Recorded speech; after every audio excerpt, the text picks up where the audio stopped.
సుమన్ టీవీలో మీ business promotions కోసం ఈ కింది నెంబర్ను సంప్రదించగలరు.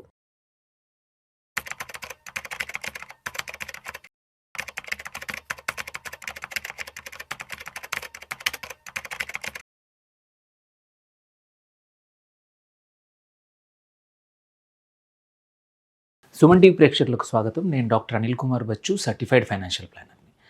ఇన్వెస్టర్స్ అందరికీ కూడా ఎవరైనా మొదలు కొత్తగా ఇన్వెస్ట్ చేస్తాను అని డిసిషన్ తీసుకున్నప్పుడు ఏంటంటే ఒక ప్రశ్న పక్కా అందరిలో కూడా కలుగుతుంది. ఆ ప్రశ్న ఏంటంటే, నాకు మ్యూచువల్ ఫండ్ ద్వారా ఈక్విటీలో ఇన్వెస్ట్ చేయాలా, లేదంటే డైరెక్ట్ ఈక్విటీ నాకు నచ్చిన కంపెనీస్లో డైరెక్ట్ ఈక్విటీ ద్వారా డీమ్యాట్ ద్వారా చేయాలా అనే క్వశ్చన్ అందరికీ వస్తుందన్నమాట.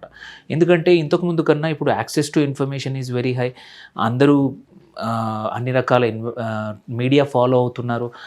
సో స్టాక్స్ గురించి వీటి గురించి అందరికీ ఇప్పుడు కొంచెం ఎక్కువగా ఇన్ఫర్మేషన్ అవైలబుల్ ఉంది. కాబట్టి అందరికీ ఏంటంటే, నాకు కూడా ఈక్విటీ డైరెక్ట్గా నేను కూడా కొన్ని స్టాక్స్ కొంటాను, మ్యూచువల్ ఫండ్ ఎందుకు అనే క్వశ్చన్ కూడా కొద్దిమందికి రావచ్చు. ఆ క్వశ్చన్ని ఆన్సర్ చేయడానికి ఈ వీడియో. డైరెక్ట్ ఈక్విటీకి అండ్ మ్యూచువల్ ఫండ్స్కి తేడా ఏంటి, దేనికి ఎవరు ఏ ఇన్వెస్టర్లు ఏది చూస్ చేసుకోవాలి, అటు డైరెక్ట్ ఈక్విటీ యూజ్ చేసుకోవాలా, మ్యూచువల్ ఫండ్ యూజ్ చేసుకోవాలా మీ ఇన్వెస్ట్మెంట్ జర్నీకి అనేది ఈ వీడియోలో మనం తెలుసుకుందాము, డిస్కస్ చేద్దాం. సో ఫస్ట్ థింగ్ వచ్చేసి మ్యూచువల్ ఫండ్ యొక్క అడ్వాంటేజెస్ ఏందో కొన్ని చూద్దాం. ఫస్ట్ ఇక్కడ మనకేంటి, ప్రొఫెషనల్ మేనేజ్మెంట్ ఉంటుంది.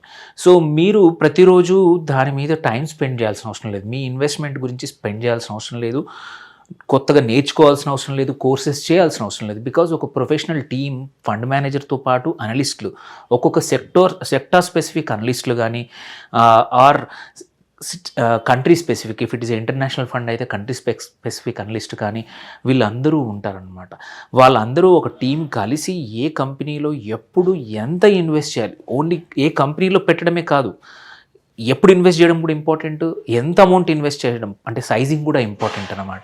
అండ్ ఆల్సో ఎప్పుడు ఎగ్జిట్ అవ్వాలో కూడా ఇంపార్టెంట్. ఇవన్నీ మనకి అంత బాగా రాకపోవచ్చు. అది మ్యూచువల్ ఫండ్లో అయితే ప్రొఫెషనల్ ఫండ్ మేనేజర్ ఉంటారు కాబట్టి వాళ్ళు మేనేజ్ చేస్తారు. సెకండ్ ఇంపార్టెంట్ థింగ్ ఏంటంటే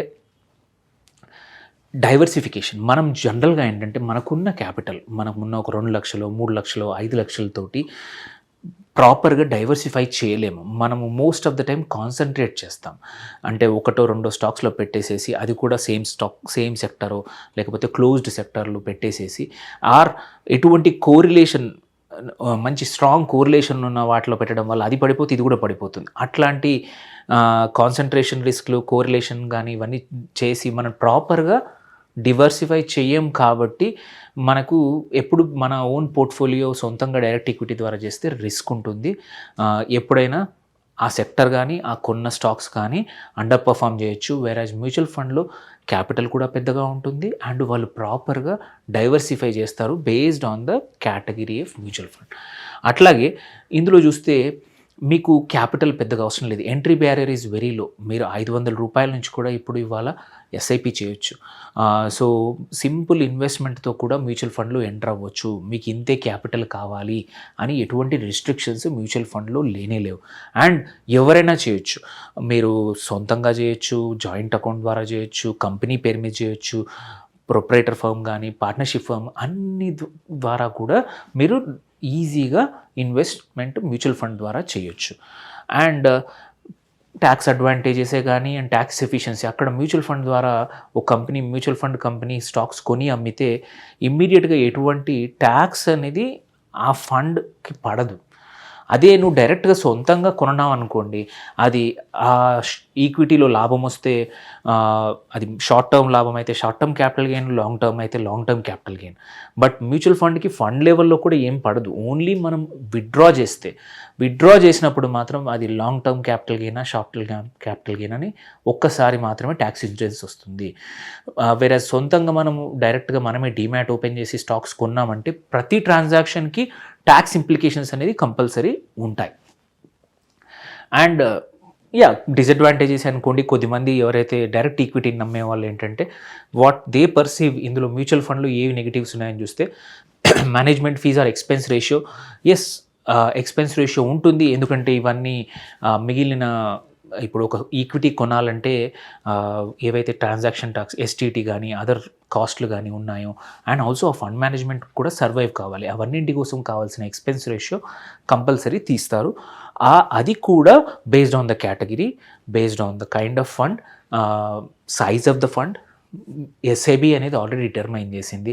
మీకు ఇంకోటి ఇంపార్టెంట్ తెలియాల్సింది, లాస్ట్ 5-6 years బ్యాక్ ఉన్న ఎక్స్పెన్స్ రేషియోకి ఇప్పుడు చాలా డిఫరెన్స్ ఉంది, ఇప్పుడు చాలా తక్కువ ఉంది. మీరు టైం లేకుండా ప్రొఫెషనల్ మేనేజ్మెంట్ నమ్మితే మాత్రం ఎక్స్పెన్స్ రేషియో పెద్దగా పట్టించుకోవాల్సిన అవసరం లేదు.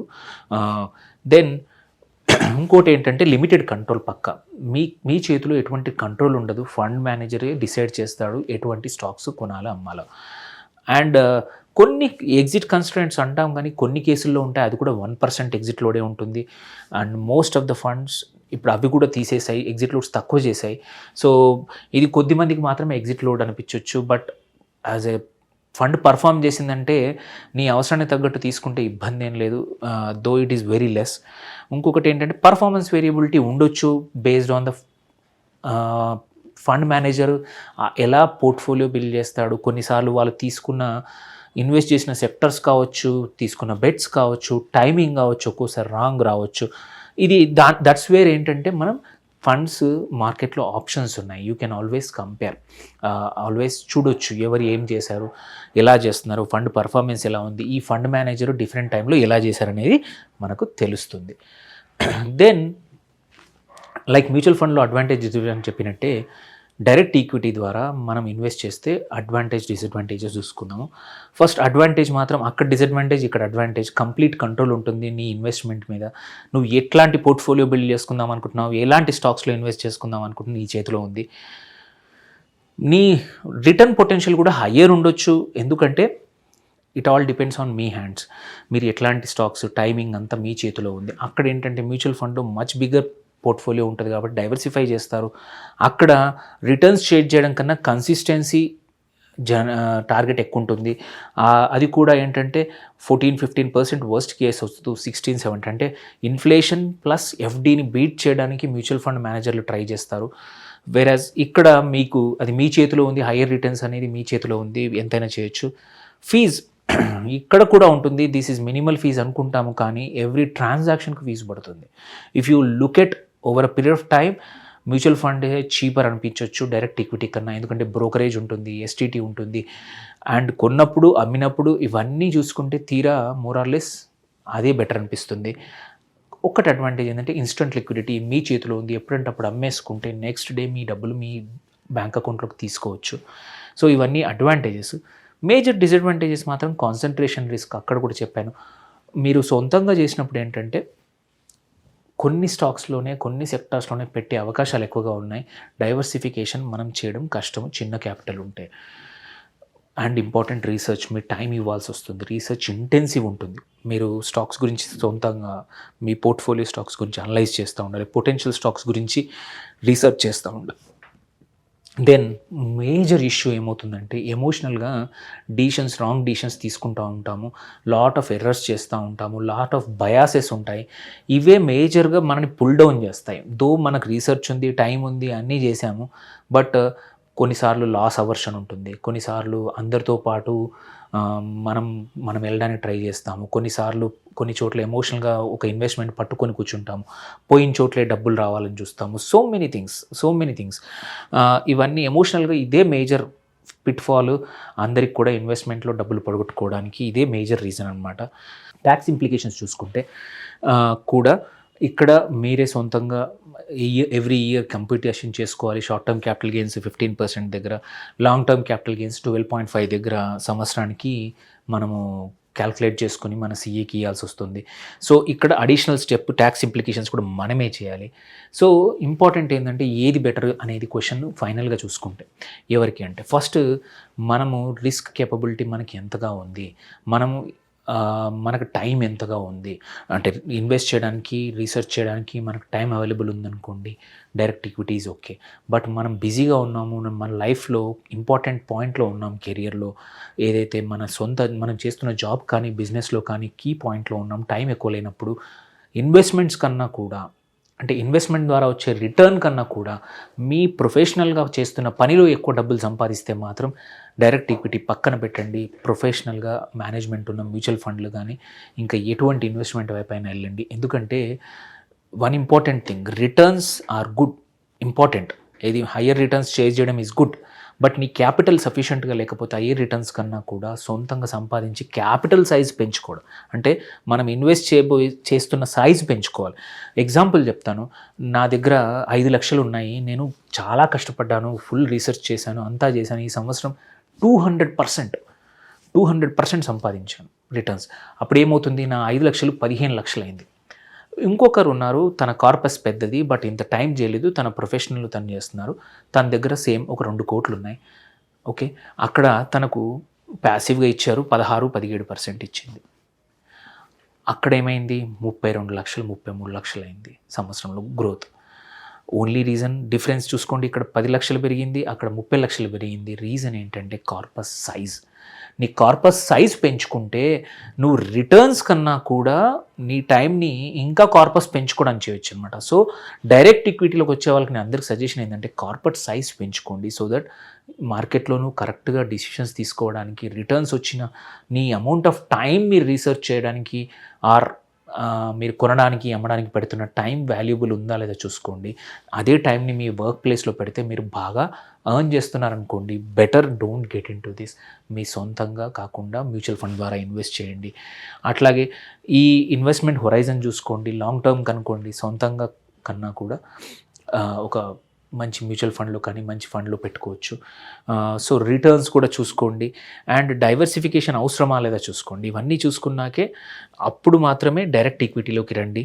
అండ్ మోస్ట్ ఇంపార్టెంట్ ఏంటంటే ఇక్కడ నాలెడ్జ్, టైం, ఈ 2 ఇవ్వగలిగితే దాంతోపాటు ఎమోషనల్గా నువ్వు స్ట్రాంగ్ డిసిషన్స్ తీసుకుంటావా లేదా, ఈ 3 ఉంటే మాత్రం మీరు కంపల్సరీ డైరెక్ట్ ఈక్విటీకి రావచ్చు, ఇన్వెస్ట్ చేయొచ్చు. అందులో కూడా ఏంటంటే ఇన్వెస్ట్ అని చెప్తున్నాను, ట్రేడింగ్ కాదు. సో ఏంటంటే మీకు ఆ స్టెబిలిటీ ఉంది, మార్కెట్స్ హెచ్చు తగ్గులు ఉన్నప్పుడు వొలటిలిటీ తట్టుకోవడానికి, రాంగ్ అంటే ఎమోషన్స్తో డిసిషన్స్ తీసుకోకుండా ప్రాక్టికల్గా ఆలోచించి డిసిషన్ తీసుకునే అవకాశం ఉన్నప్పుడు మాత్రం డైరెక్ట్ ఈక్విటీకి రండి. అదర్వైజ్ మోస్ట్ ఆఫ్ ద ఇన్వెస్టర్స్కి మాత్రం మ్యూచువల్ ఫండ్ సరిపోతుంది. అండ్ మ్యూచువల్ ఫండ్లో ఒక ప్రొఫెషనల్ మేనేజ్మెంట్ టీం కానీ అందరూ ఉంటారు కాబట్టి అక్కడికి వెళ్తే మనకి ఏంటంటే మన పని మీద మనం ఫోకస్ చేయొచ్చు అనమాట. అందుకే డైరెక్ట్ ఈక్విటీ ట్రేడ్ చేసేప్పుడు మాత్రం capital size is also very important, how much time you are investing is also important. ఇవన్నీ చూసుకొని ఇన్వెస్ట్ చేస్తే దాన్ని తగ్గట్టు మీకు అనుభవం ఇవన్నీ ఉంటే మాత్రం డైరెక్ట్ ఈక్విటీ, లేదంటే మ్యూచువల్ ఫండ్కి రండి. ఏవైనా క్వశ్చన్స్ ఉంటే పోస్ట్ చేయండి. Thank you for watching. Signing off doctor Anil Kumar Bachu.